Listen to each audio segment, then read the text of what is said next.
Good morning, brothers and sisters. First of all, Happy New Year.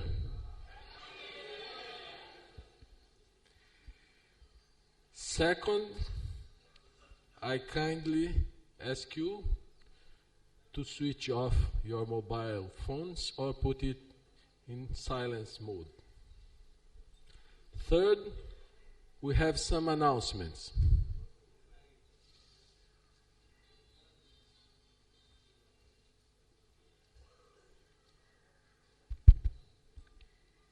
Good morning. We are on the path of illusions. I have a mobile phone. Somebody has lost it. I have not received any call, so the owner can identify this and take it from me. It's a Happy New Year gift. A gold ring has been lost somewhere between LBC, in the LBC area. Anybody finds it, can give it to me. I ensure I will give it to the rightful owner.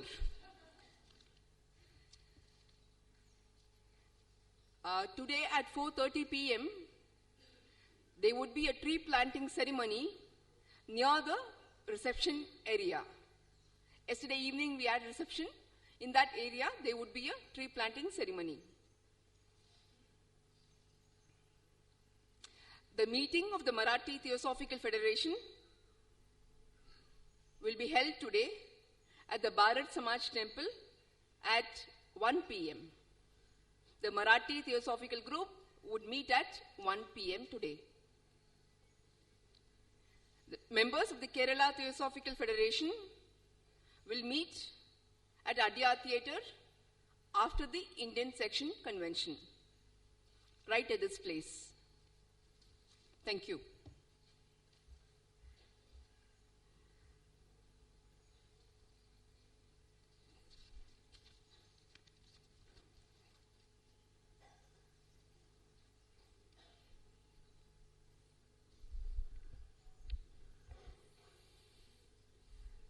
Dear brothers and sisters, I'm very glad to introduce to you two of the greatest speakers of the Theosophical Society.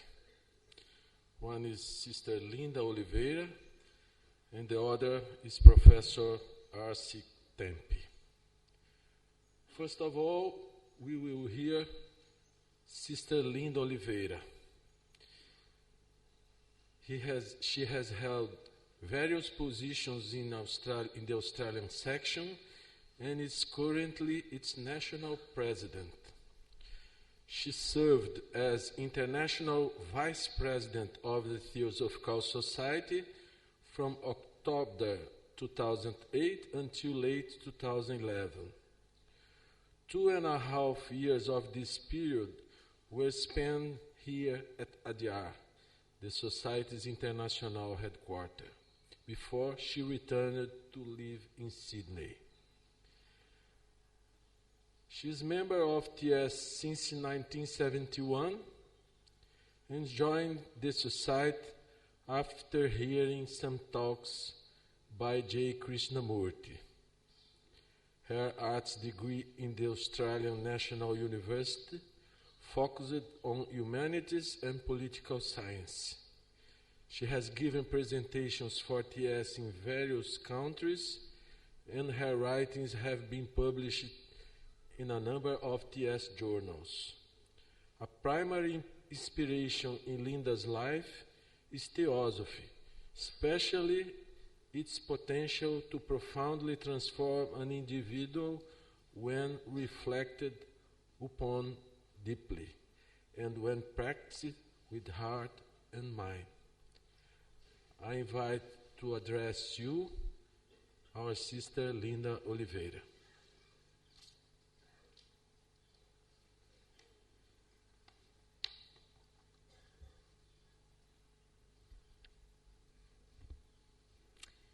Good morning. Respected President, brothers and sisters. This morning, For a few minutes, we are going to dwell upon an important subject, which is how we live, the state of consciousness that we are in as we live from moment to moment. We will begin with a little story. It is a conversation between a disciple and a master, which really brings out an almost universal truth about the human condition. The disciple said, "Where shall I look for enlightenment?" "Here," answered the master. "When will it happen?" "It is happening right now." "Then why don't I experience it?" The master said, "Because you do not look." "What should I look for?" asked the disciple. "Nothing. Just look." "At what?" "Anything your eyes alight upon, anything your eyes see." "Must I look in a special kind of way?" "No. The ordinary way will do." The disciple said, "But don't I always look in the ordinary way?" "No," said the master. "Why not?" "Because the master said to look, you must be here. You are mostly somewhere else." We are often like that. We do not normally inhabit this moment. The general human condition is one of immersion in this world of forms, driven by a thirst for the whole range of experience. Have you ever considered that we commonly tend to act as if we are on the outside or the circumference of a large circle, and that this boundary becomes the limit of our experience? Because within that circle lies the potential of all that we can become, all that we will become. But most of the time, we remain comfortably on the edge of who we really are. We are somewhere else, as the story mentioned. We are not present. It's interesting that scientists, deep-sea divers and so forth, people who climb mountains, are trying to venture into hidden places on our planet, places which are not so accessible. But similarly, our curiosity as humans about inner worlds is inevitably awakened at some stage during this whole vast journey through samsara, through this seemingly endless cycle of death and birth and so forth. It is when deeper inquiry into life occurs that the boundary we have created starts to become thinner and to weaken. The fact of the matter is this: we may have occasional moments of wholeness, but mainly still perceive ourselves as separate, situating ourselves on the boundary of this circle. The microbiologist Darrell Rennie asserted, "We do not stand alone. We are all interlinked. All is one," is the convergent message of both science and the sacred sense. This is what a scientist says. So each time, he said, we make a choice which puts ourself ahead of the other, each time we hold back a word of compassion from a troubled friend, we shift the balance towards our collective extinction. Now that's a very strong statement. In contrast, he says, if we smile at somebody in the street, or each time we extend a caring hand to a fellow being in distress, we move all of us towards light. To acknowledge our interconnectedness is the beginning of compassion, and the degree to which we are separated is reflected in unwise behaviours. Basically, what Darrell Rennie was saying was that selfishness taken to extreme can lead to our collective extinction. So that is something to really ponder upon.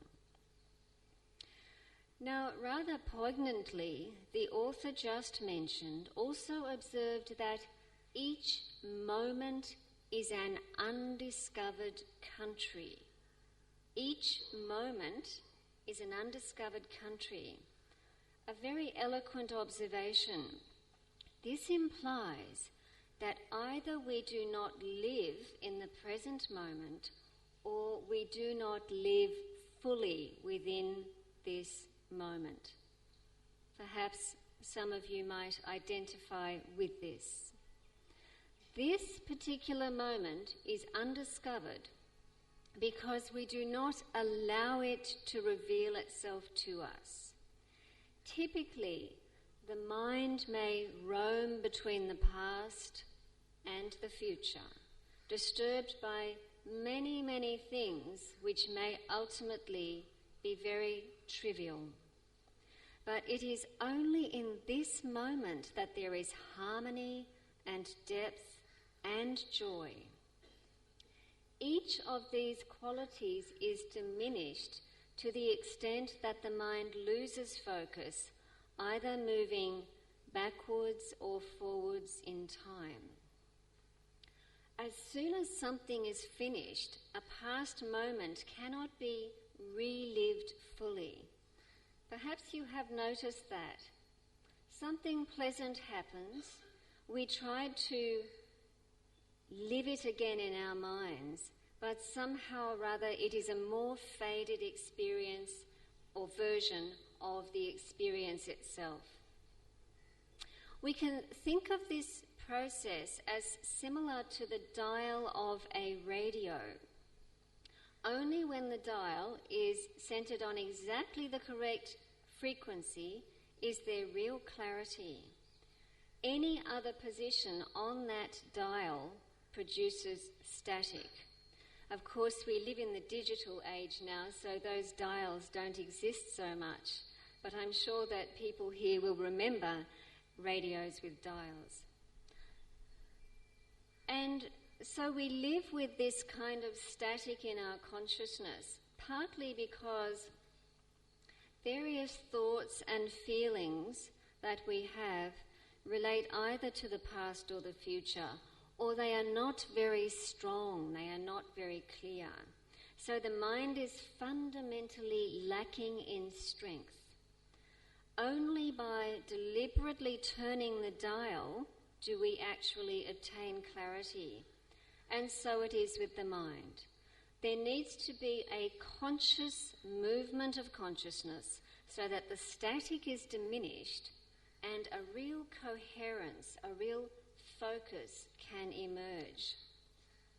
This involves initially simply being able to concentrate, and it is from a quiet, concentrated state that consciousness may deepen.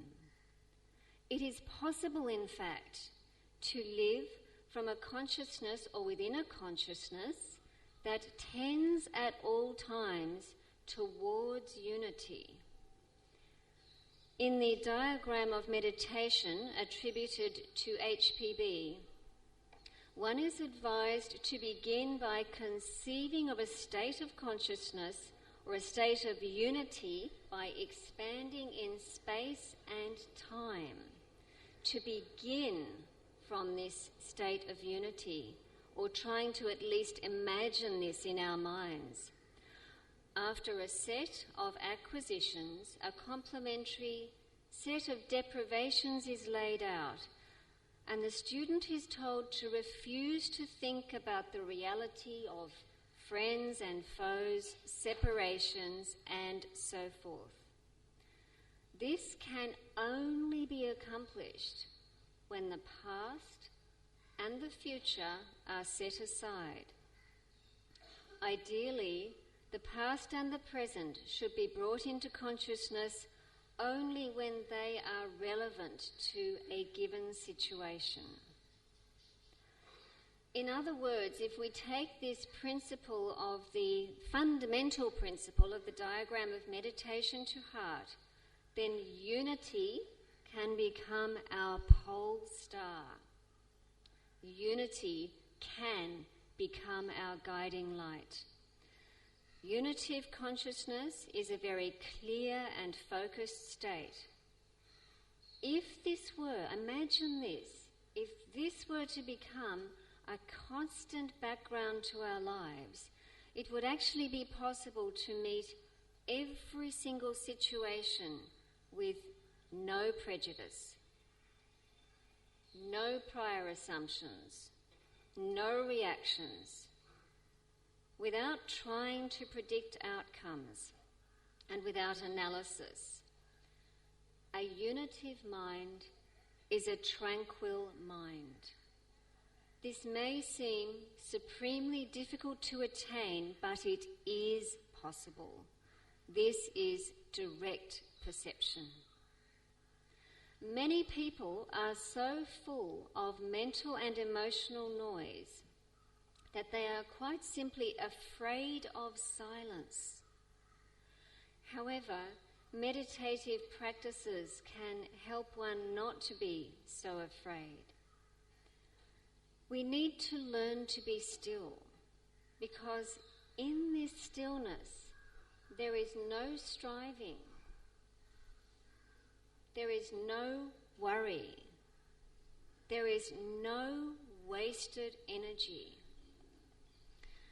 And there can be an unexpected product of this, or byproduct of this, which will be familiar to many meditators. In this stillness, at a certain point, fresh energy may well up as if from nowhere. This fresh energy enters the system. On the one hand, we can produce energy in the physical body by exercising it. But this is exactly the opposite kind of process. By allowing thought to cease, to exercise itself in the mental realm, a certain energy can flow into and through the system. We're going to turn now to a well-known image from Madame Blavatsky's The Secret Doctrine. There is a description of a white disc with a dot in the centre, from which the whole manifested universe emanates. This point-like unity is known as Tig-le in Tibetan Buddhism and Bindu in Sanskrit. Mahabindu refers to the great cosmic centre of the macrocosm. Bindu denotes the centre of consciousness of the individual or the microcosm. So the Bindu is the centre of consciousness of each one of us. Dr. R.C.Thampi described the Bindu as a symbol of all-inclusive unity. And there is very sound reasoning behind this, because the point, a tiny little point, is the basis of space. Imagine a point. If you extend it in any direction, it becomes a line. And a line, in turn, becomes a surface or a plane. Then the plane moves at right angles to itself and forms a solid. And so space continues to develop out of this tiny point. One of the great memes of the 20th century was Neil Armstrong's experience of unity when he viewed the Earth from the moon. Many of you will be familiar with that.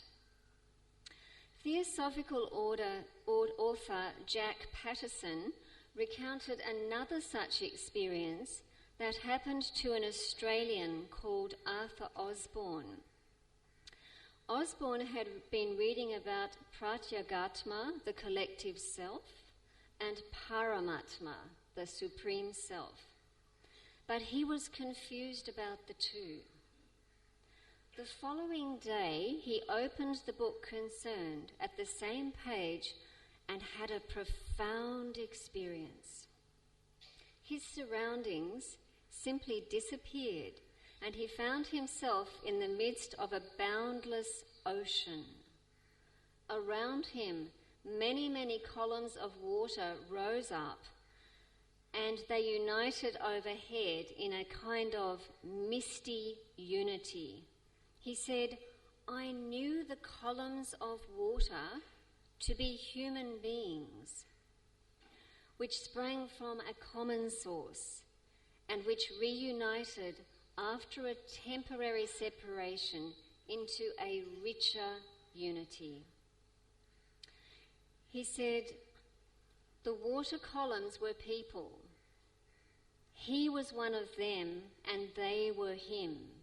So to him, the essence of the experience was the unity of humanity.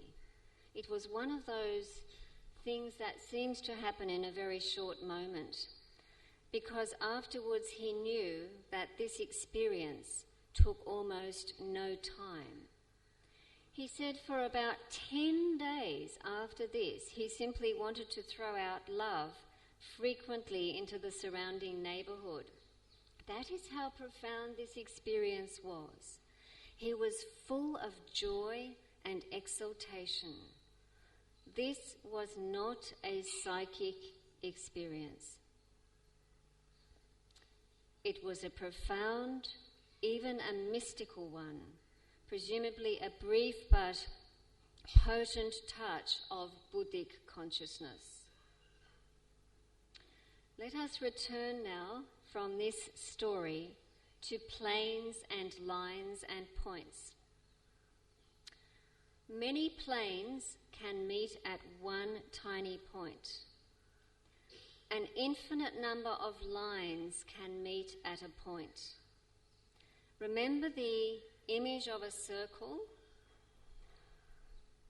Each of the lines which extend inwards to a point from the circumference of a circle remains present in that interior point.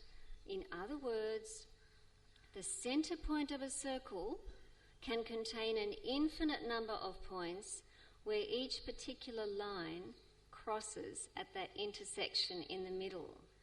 This is a physical fact. By correspondence, esoterically speaking, both the one and the many exist at this central point. Now imagine that our consciousness is at this central point, right in the middle of a circle.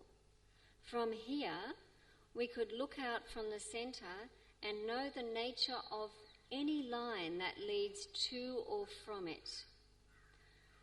In other words, we could know any aspect of the many when required. This is the mode of consciousness of an adept. In the Mahatma letters, the statement appears, having always the means on hand, whenever absolutely needed, of bringing to our knowledge minor details, we concern ourselves but with the main facts. Hence, we can hardly be absolutely wrong, as we are often accused by you, for our conclusions are never drawn from secondary data, but from the situation as a whole. That is to say, to put it in other words, that consciousness acts from that still point from which all else can be known. But what happens when our consciousness leaves that still point at the centre? It may go out along one of those lines to the boundary of the circle, and only the nature of that separate line is actually known. But the closer we are to that line, the closer we are to the still point, along that line, then the deeper our level of awareness is. When we are truly tranquil, when we have forgotten our sense of separateness, then we are at that still point in the centre. We see things as a whole in that moment. There is no past or present. There is no static in the consciousness. It is just pure, harmonised, tranquil, and very, very clear. We prevent ourselves from living in or near that still centre, which is always there, patiently waiting to reveal itself.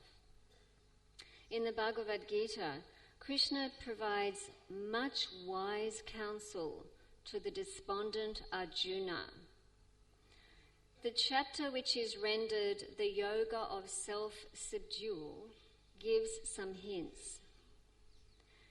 The yogi who is satisfied with wisdom and knowledge, unwavering, whose senses are subdued, to whom a lump of earth, a stone and gold are the same, is said to be harmonized.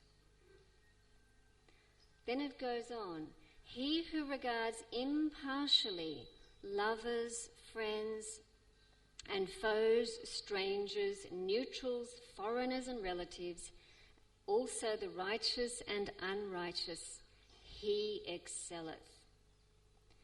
So these remarks, on the one hand, demonstrate the enormous challenge in becoming harmonized like a yogi. When the senses are subdued, then everything in the world temporarily seems equal. The person of the world might not consider gold to be superior to earth, because gold is precious and valuable in a worldly sense. But doesn't a lump of earth have equal value? For it too is a manifestation of the divine mind, and we need it for our survival. The text speaks of regarding impartially lovers, friends and foes, strangers, neutrals, foreigners and relatives. Let us consider this in relation to the world today. Foreigners all over the world are frequently treated with suspicion, not with impartiality. We live in an age of terror, racism and extreme nationalism, not in an age of impartiality. Maybe we need to help create the age of impartiality. We also live in an age of extreme materialism, in which individuals are typically judged very much by appearances. This is not impartial either. We live in an age of refugees, with millions of people being forced to flee to new places, often because of despotic regimes. They're trying to find a better life out of sheer desperation. They too are regarded so often simply as foreigners, rather than as brothers and sisters. And what about friends and foes? The normal response is to like friends more and to like foes or enemies even less. It is supremely difficult to be so harmonious that one is not driven by these kinds of considerations. There's another beautiful statement in the Gita which says, "As a lamp in a windless place flickereth not, to such is likened the yogi of subdued thought, absorbed in the yoga of the self. This is very beautiful. As a lamp in a windless place flickereth not, such is likened the yogi of subdued thought, absorbed in the yoga of the self. Here we can take the self to mean Atman, the universal spirit within the still centre. It is possible to locate and enter this windless place in which the lamp of consciousness does not flicker, even momentarily. It occurs once all division ceases and when a certain benevolent impartiality arises at that moment. It is insight into unity which holds the precious power of profound transformation. This insight is not a borrowed idea, rather it is direct experience or perception. This self-born insight or state of being is the ultimate key to the regenerate individual, for whom the circumference, that boundary of the circle, no longer exists. The boundary is dissolved permanently. There is no artificial life between that person and other life forms. There is no separation, there is no peering towards the centre from the circumference. This is what it means to live from the still centre, to dwell in the bindu, if we can put it in that way. But it demands a qualitative change of heart and mind in which separation and fragmentation no longer exist. This is what it means to be fully harmonised and integrated, to become a holy one. The circle has disappeared, the centre is everywhere, and the circumference is nowhere.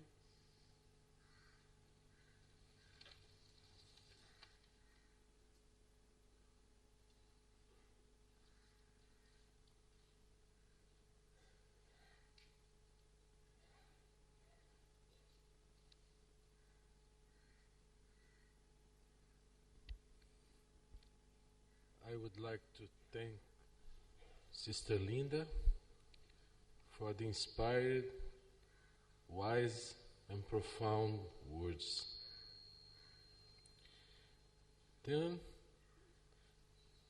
I will present the second speaker of this morning, Brother R.C.Thampi.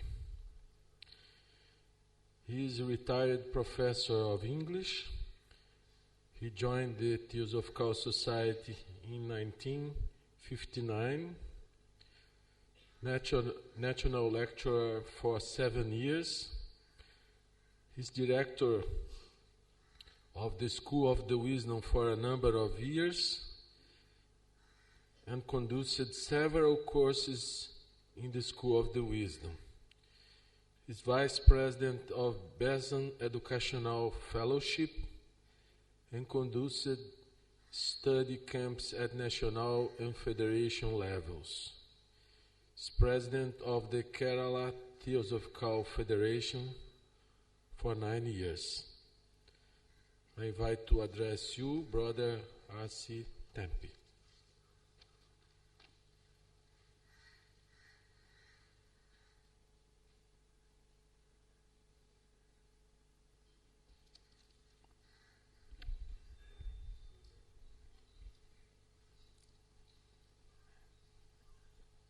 Mr. Chairman, esteemed sisters and brothers, at the outset,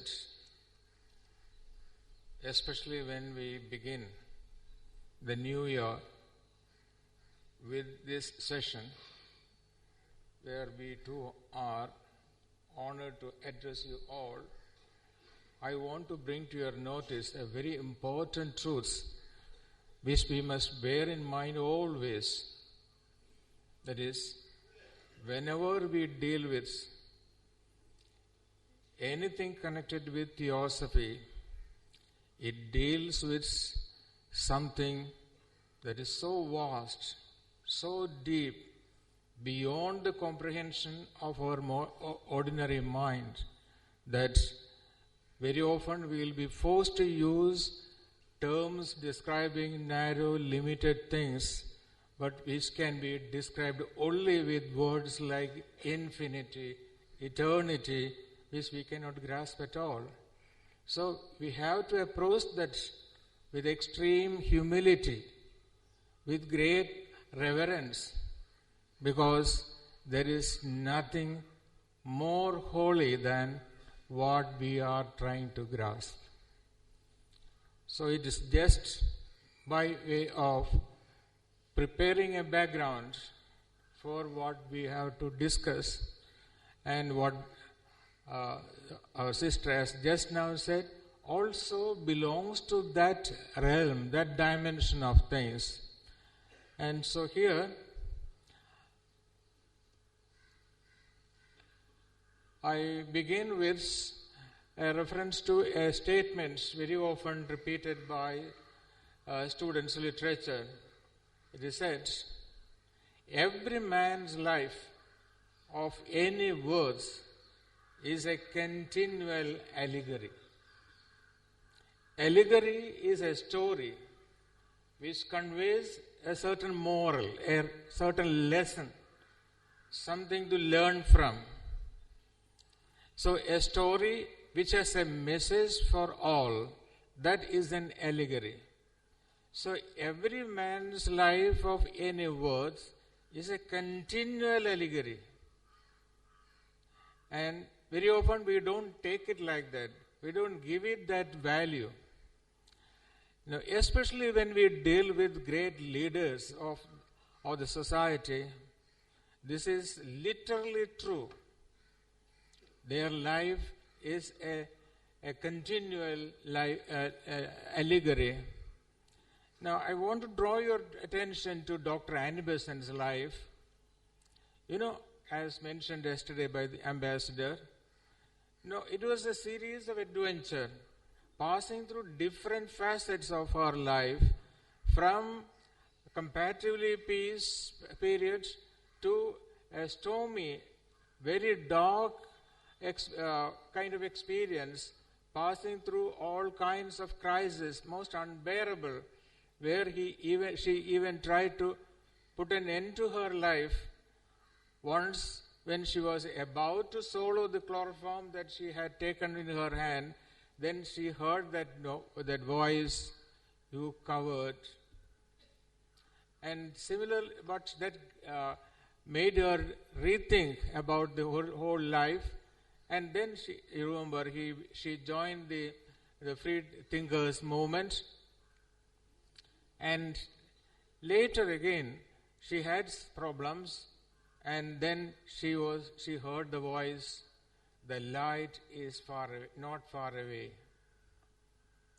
So when she was working along with Bradlaugh in the Free Thinkers movement, then she was asked to write articles for the National Reformer, and she did not use the name by Dr. Annie Besant, article not by Annie Besant, but she used a pseudonym, a false name. And the false name that she chose was Ajax. And why she chose that name, she explains in her autobiography. Now, there was a famous statue of Ajax. Ajax was a great hero in the famous epic by Iliad. And he was a great hero, very strong and courageous, and that statue represents him as crying for lights, more lights. And that impressed Dr. Besant. She identified herself with Ajax there. Lights, more lights. And when we speak of light, we are tempted to explain it with reference to our common experience of light, that is, what we make use of for seeing things, light and shades, light and darkness in the ordinary experiences.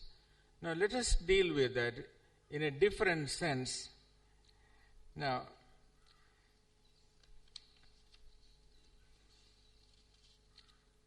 when we deal with light and darkness, we find there is a kind of opposite, a pair of opposites.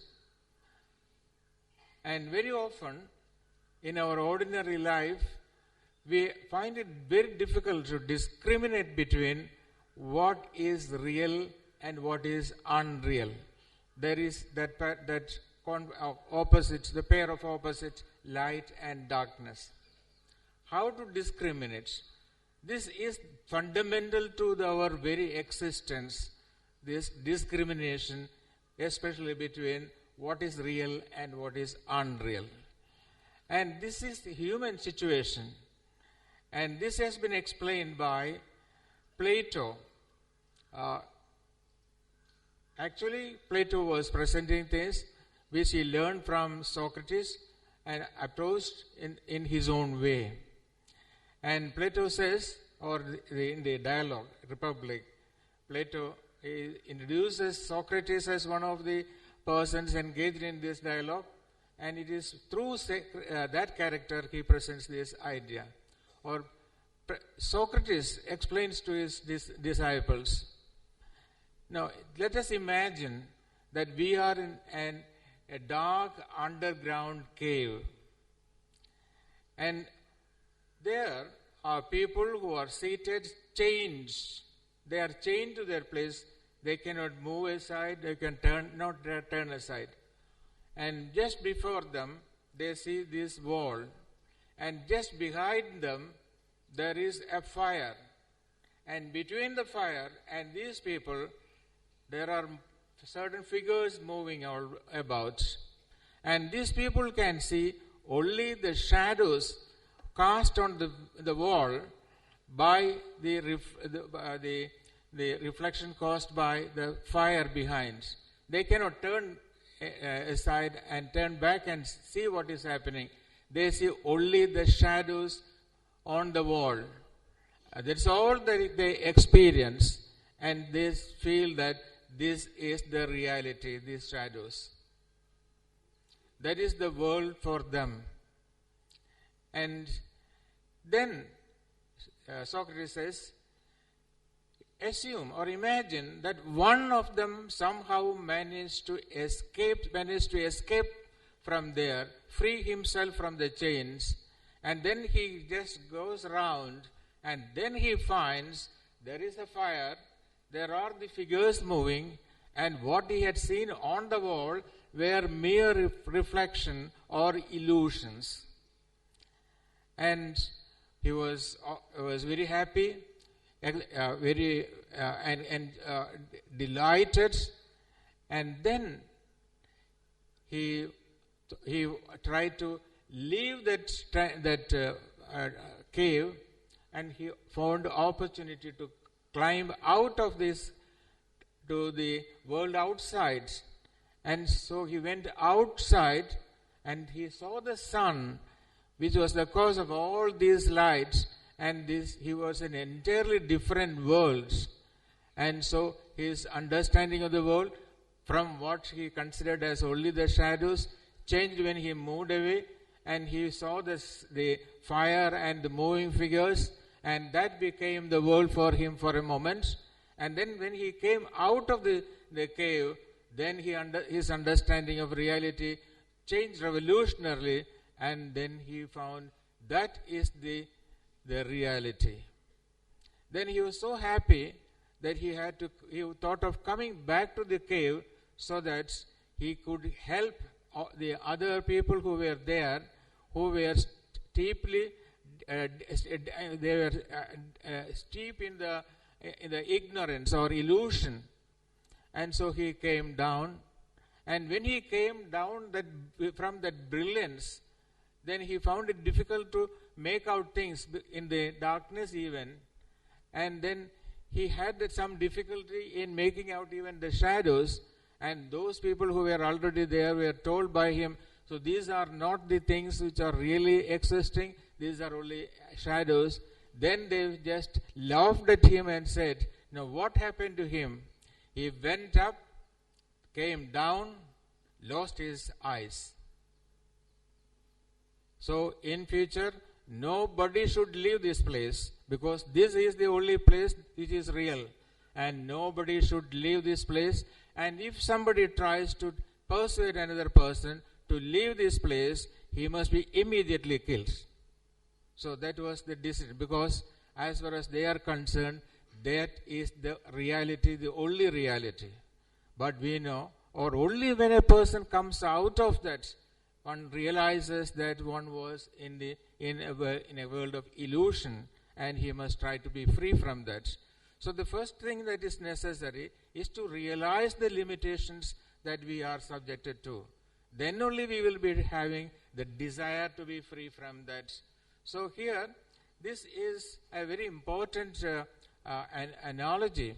And Plato says, or Socrates says, the world of that limitation, the dark underground cave, that is the world of ordinary people like us. And when he comes out, he found that person who was free came to know about the light. And the world, that is the source of illumination, source of light. And the passage to the world outside, that is the passage of the path of the Spirit for absolute freedom. So this is the analogy which is very meaningful. And this was known to many people in the past. In every race, in every culture, there would be perhaps at least few who has realized this.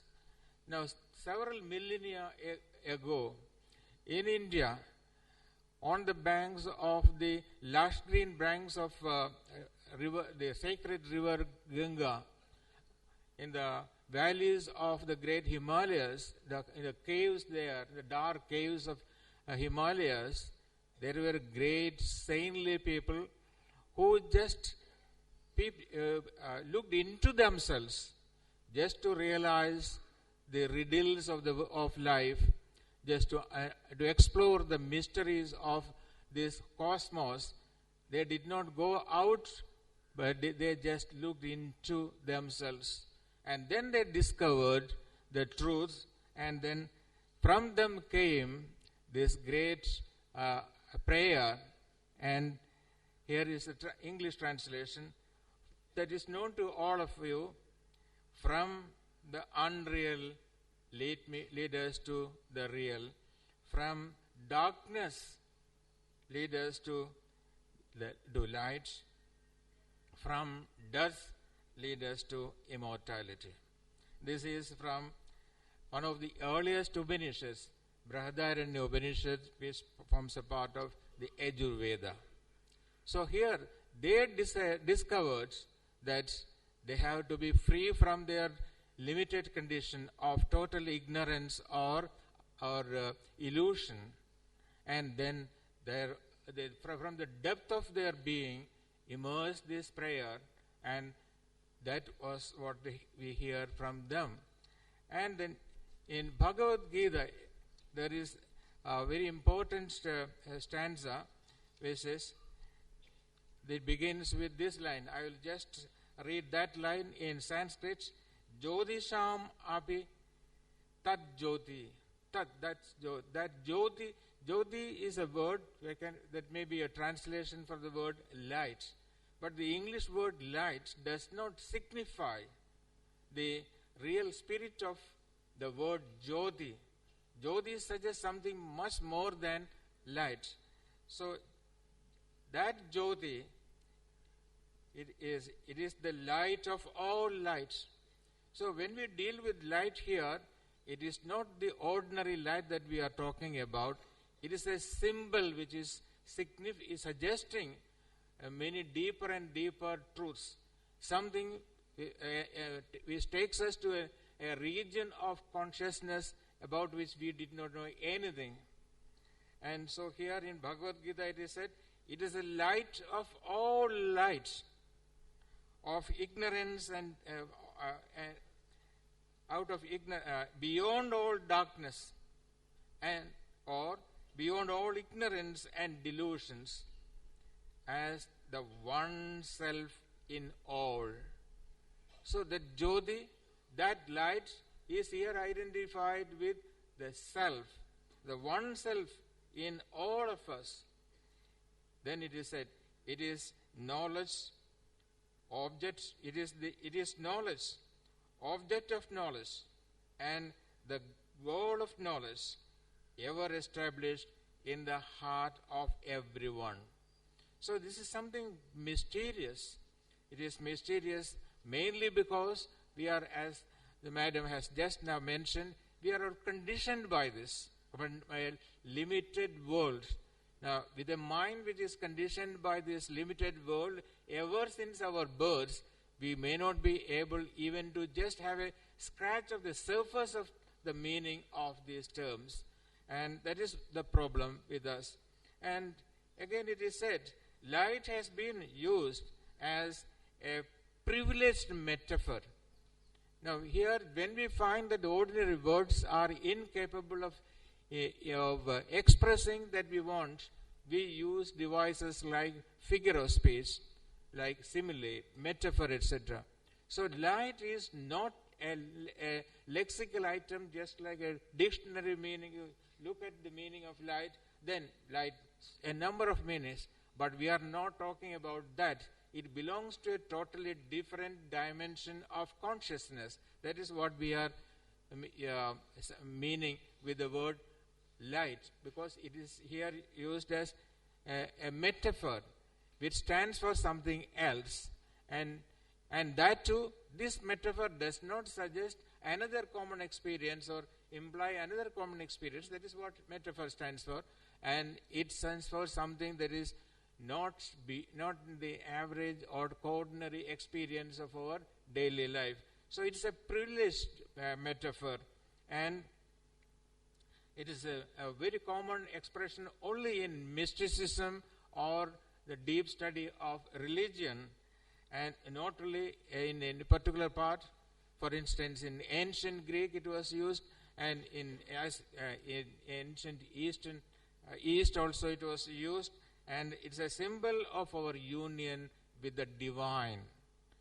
So when we use the word light, it has that very deep meaning, something which has to be approached, as I said in the beginning, with extreme humility and great reverence. And it is the light without shadow, referred to as light without shadow, and all suffusing light. Now, this light has shadow. It makes shadow and brightness. But the light that we are talking about is all suffusing. The whole cosmos is suffused with this light. But we don't know this because we are steeped in our limitation or ignorance. So this is all suffusing light, and the scientists also refer to something like this.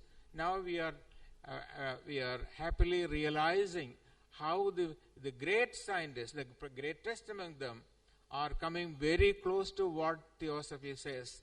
And David Bohm, a name familiar to all of us, he says, matter is condensed form of or frozen light. Matter is a condensed form of light, or matter is frozen light. When we come to light, we are coming to the fundamental activity in which existence has its ground. So here light is referring to the ground of our existence, or at least coming close to it. And with the help of our understanding of theosophy, especially about about nature, about the structure of matter and other things, now we study, there are different planes of matter, and more appropriately, these are planes of consciousness. And from the densest plane of consciousness, that is a physical plane or material existence, and then from there, so all our consciousness is now enfolded in matter, so much limited. Now, suppose we are capable of liberating our consciousness from that level of matter to a still higher level, as we know, the astral level, then there will be total freedom from that limitation, and we are in a totally different dimension. And there you will find, as the name itself suggests, astral means bright. So here, when in the physical world, we are not in the midst of brightness except the artificial light or the sun's lights. But in the astral plane, we don't require an electric light, but we are in the plane of brightness, and we free ourselves from there also and lift ourselves to the still higher, subtler plane of matter. Then it will be many, many times more bright. And as you go higher and higher, higher is a relative term, it's a misleading term, and still for our understanding we use that. So we are freeing ourselves from that to another level where it is many, many times brighter. So as we leave this world of limitation, then we are going higher and higher, and one who has left this the lowest plane and lifted his consciousness to the astral plane, then he will find, the plane that I have left is the darkness, the darkest plane, and this is the brightest plane. Then if he rises to still higher level, that plane that he left is extremely dark, full of ignorance. And here, this is a relative term, and as we go higher and higher, you will find that it is stupendously greater than the one we have left, and greater power, greater light, greater bliss. And so this is from the densest to and darkest to the effulgence or the brilliance. And again, coming to the word light, now this is interesting for students of literature or language. Many Indo-European languages derive their name for the highest being, capital S, capital B. For the highest being, the names are derived from luminous sky. So there are different words indicating the luminous sky.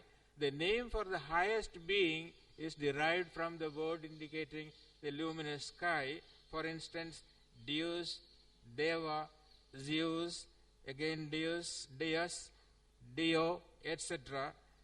In all these are derived from the root div, that means to shine, to be light. So all these words used in different languages indicating the highest being has the same origin in the meaning light. Then let us turn to Plato again for guidance. Now Plato, we must realize, is one of the early exponents of the same theosophy we talk about.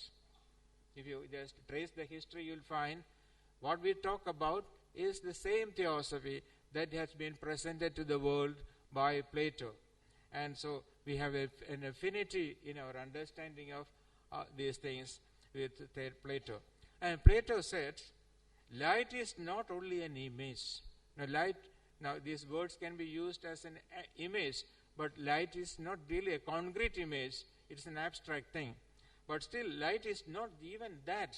Light is not just an image of true being, but it is a symbol of the true being. It represents the true being. That's an abstract word indicating the highest existence. True being is light. being, capital B. True being is light. Therefore, one can gain enlightenment. So now we understand the meaning enlightenment. So one can gain enlightenment through an ascent to being. Now here it is said, the way we live conceals the light we are. That is by a great rishi or saint who lived in South India, that is Maharishi Aurobindo. He said in his epic Savitri, the way we live conceals the light we are. We are the light, but it is concealed. Why? Because of the way we live. So what is most necessary is to correct the way we live, the correct the manner in which we perceive things, change in total perception, and these words of Plato particularly exposing all our illusions will be helpful for us. Now there is a great poet, Shelley. He was almost a follower of the Neoplatonist movement, and he was saying things which are nothing but a poetry expressions of theosophical principles. Now he said, life is a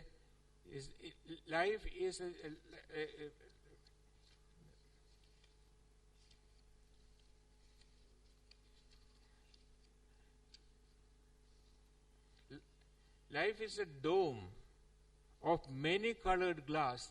Now here, imagine the whole structure as one thing is a semi-spherical structure. So it's a dome. Now, the life is a dome made of many colored glasses. So there will be not just one light, many colors depending upon the number of different colored pieces.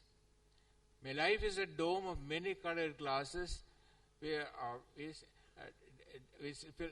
scatters the white radiance of eternity.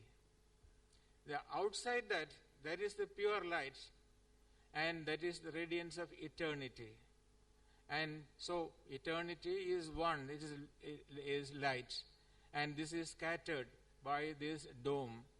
And so this indicates the great truth that differences here, just because of the different colors, differences are caused by illusion. And remove the causes of differences, then we are in unity or oneness. So we have to go beyond all illusions, and you need not go anywhere else. You have to free ourselves from all these limitations we are exposed to. Thank you.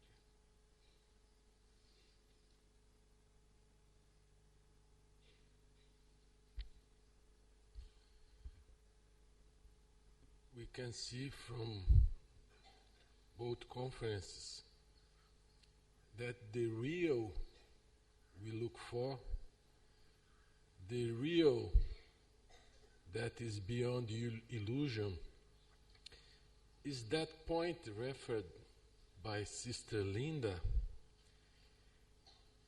that is here and now. Our mind is every time running out from the here and now, speculating with the past and with the future. If we want to find what is sacred, we must to understand this mind, to quiet this mind, and to be alert, living here and now. I would like to thank both speakers for the wise words, and thank you all for your attention. And this session is closed.